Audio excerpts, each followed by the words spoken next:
지난 주말 경기도 의정부 화재 참사. 이명박 정부 때 건축 안전 규제를 완화한 것이 참사의 근본 원인이었다는 사실을 오늘 새누리당 의원들도 그리고 국민안전처 장관도 인정했습니다. 대통령이 신년 기자회견에서 규제 완화를 역설하고 있던 바로 그 시각이었습니다. 김현주 PD가 보도합니다. 사망자 4명을 비롯해 130여 명의 사상자가 난 의정부 화재 사건에 대한 국회 안전행정위 현안보고. 회의 시작부터 국민안전처 장관이 아니라 안전처 중앙소방본부장이 참석한 점이 문제가 됐습니다. 대통령 기자회견 옆줄에 앉아가지고 한마디도 하지 않으면서 대통령 눈밖에 나면 본인의 입지가 곤란할까 봐 두려워서 대통령 기자회견 하는 자리에서 그냥 병풍으로 앉아 있습니다. 그리고 의정부시에서 요구하고 있는 특별 재난 지역에 대해서 어떤 입장인지 소방본부장이 밝힐 수 있겠습니까? 지금 당장 국민안전처 장관 국회로 출석하라고 하세요.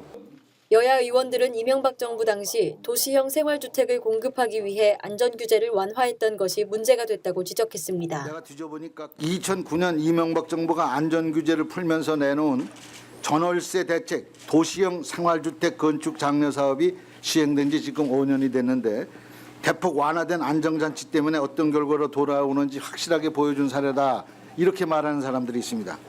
전국에 있는 도시형 생활주택에 대한 전면적 안전점검과 정책적 재검토가 필요하다고 생각하는데, 도시형 생활주택은 지난 2009년 이명박 정부가 1, 2인 가구를 위한 소형주택이 필요하다며 도입한 부동산 정책 중 하나입니다. 2009년 바뀐 건축법 시행령을 보면 일종의 안전규제인 건물 사이의 거리를 일반 아파트는 기존의 반으로 줄일 수 있지만 도시형 생활주택은 기존의 4분의 1로 줄일 수 있도록 규제를 대폭 완화했습니다. 또한 일반 아파트는 세대당 1대 정도의 주차 공간을 만들어야 하지만 도시형 생활주택은 세대당 0.4에서 0.6대 정도의 주차 공간만 있어도 건축할 수 있습니다. 공급을 늘리기 위해 안전을 위한 규제를 포기했다는 지적이 나오는 이유입니다. 중앙소방본부장은 이러한 지적에 대해 대부분 사실이라며 인정했습니다. 도시형 생활주택은 다른 소방 대상물에 비해서 구조적으로 소방시설이나 건축 구조 면에서 화재의 취약성을 가지고 있습니다. 마지막으로 말씀해 주신 피난 계단도 그렇고 건물 사이 간격, 그리고 불법 주정차도 현장 활동에 조금 방해가 된 것이 사실입니다. 안행이 시작 1시간 뒤 참석한 국민안전처 장관도 빠른 시간 내에 관련 규제를 강화하겠다고 밝혔습니다. 소화를 하는 그 진학 과정에서도 여러 가지 어려움이 있었고, 또 지금 현재 2009년도에 완화된 그 건축 및 주택법에 따라서 상당히 그 위험 요소가 상당히 있다는 것을 알았습니다. 그래서 그것은 제가 국토부 장관하고 얘기를 했습니다. 그래서 이것은 빠른 시간 내에 다시 좀 더 규제를 강화시켜야 되겠다고 상의를 했습니다.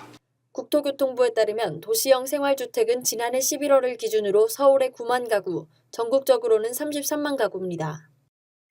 MB정부 당시 규제를 풀어주면서 발생한 대형 참사는 이번이 처음이 아닙니다. 지난해 발생한 경주 마우나 리조트 체육관 붕괴 사고나 세월호 참사도 이명박 정부 당시 관련 규제를 완화한 것이 사고의 원인으로 꼽혔습니다.